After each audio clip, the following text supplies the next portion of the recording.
How to make iced instant coffee. What you need? Instant coffee.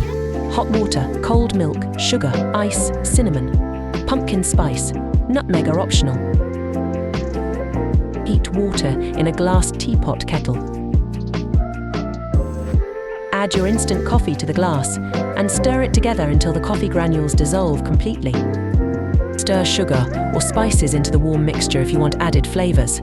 Sugar, cinnamon, pumpkin spice, and nutmeg are all great choices to add to your coffee. Mix your coffee in a separate glass from the one you want to drink from. Add a half cup milk directly to the glass that you've been mixing in. Fill a tall glass with ice cubes, then pour your cold coffee over the top. Stir the coffee one last time to enhance the chill before you serve it.